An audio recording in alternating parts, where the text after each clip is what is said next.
Welcome to Teaching Tips Tuesday. My name is Jared Kittleson, Chief Operating Officer here at the Foundation for Blind Children. And today I'm joined by Emily Coleman, Superintendent for the Texas School for the Blind. Welcome, Emily. Thank you. Thank you so much, Jared. Happy to be here. Welcome back to Teaching Tips Tuesday, I should say. So Emily, you're going to talk to us about positive behavior supports. What is positive behavior supports?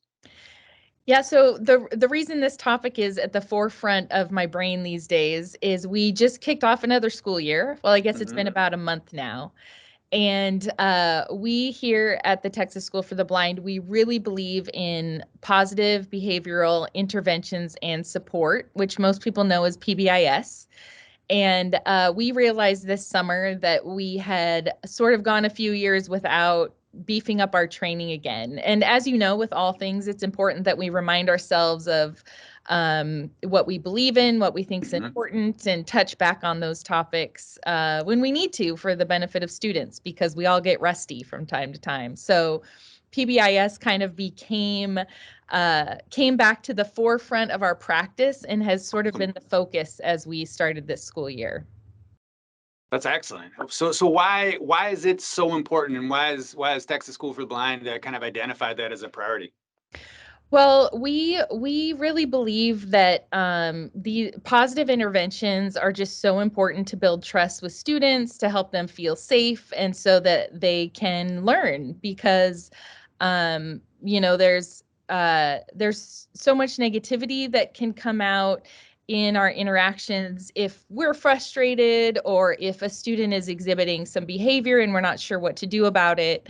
Any of us that are parents know that in our house, when our kids act out, we're not always our best selves. So that can happen to us as teachers too if we get frustrated. And so, recently we did I attended an intro to PBIS course just to help remind myself of some key takeaways. And there was a couple tips that just really stood out to me and are so easy to implement.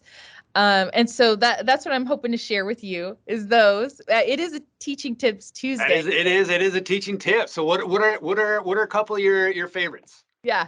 So the first one is that all behavior is communication. And I think most of us in education know that that's true, but it's easier to forget that.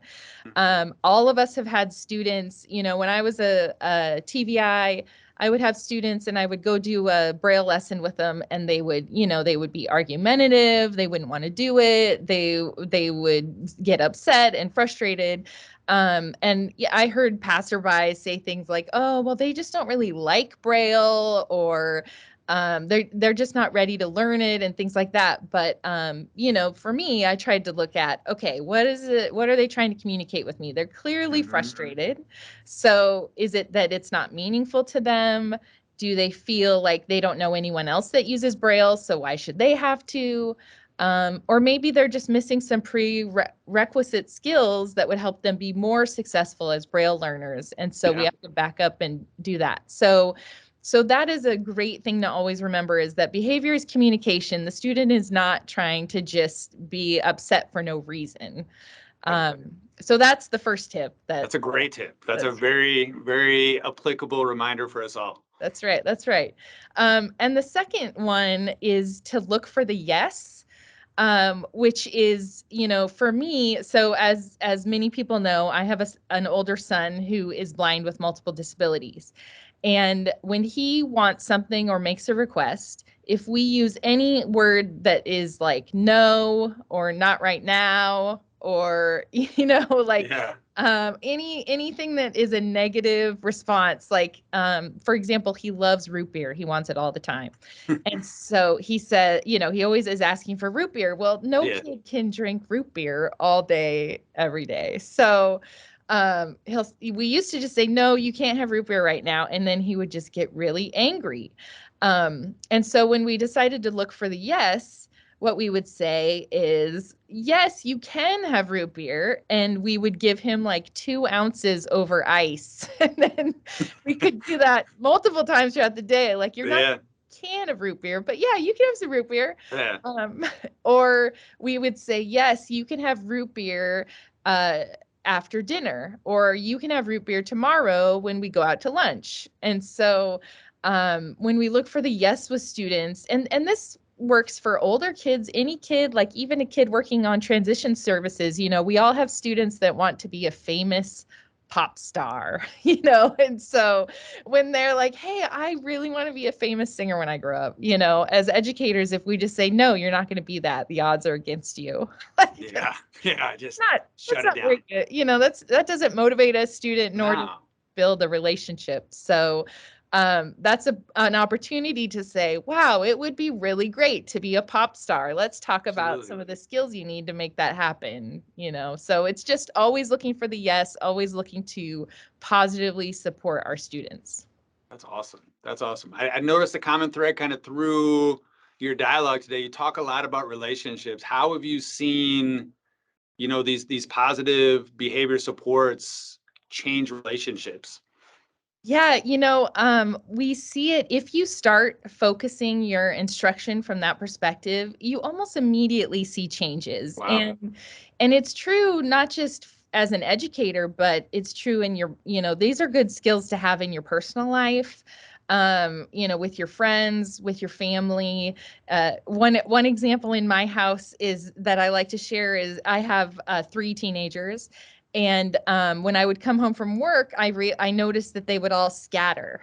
And the reason was I was coming home from work a lot and really coming through the door all worked up and anxious because I had just come out of work. Yeah. And then I started yelling at everybody, like, why aren't the dishes done? Has anyone done their homework? Things like that. And so then once I realized I was doing that, I started to come home from work, they would all scatter. And so I would go to their rooms, I would sit down and I would ask them about their day, but I wouldn't put any demands on them, right? Mm-hmm. I wouldn't judge them, I wouldn't critique, I wouldn't ask them to do something. And after I started doing that, it only took a couple days. And then when I came home from work, they would want to come talk to me and tell me about their day. No, So no more scatter. no more scatter. Wow, nice. And so that just comes back to the fact that in relationships, there's this thing that we hear about called like debtor relationships that are really bad to fall into that trap. Like, if you do this for me, I'll be nice to you and such and Yeah. such. And just always positively supporting what our students want to do, what our children want to do, and being there for them. It just opens up the world to instruction and furthering their education and making them feel like they are valued and contributing to the choices in their life. And so that's really key to having those strong relationships. And it kind of sets that positive mindset for the student with life, which is so important. Yeah, absolutely. Emily, those were some fantastic tips for us today. We certainly appreciate your time, and we'll hope to have you back again next year. Well, thank you. I'm always surprised when you invite me, so I Oh, really appreciate it. It's always great to talk to you guys. absolutely. Thanks again, everyone, for joining us for Teaching Tips Tuesday. We'll talk to you soon.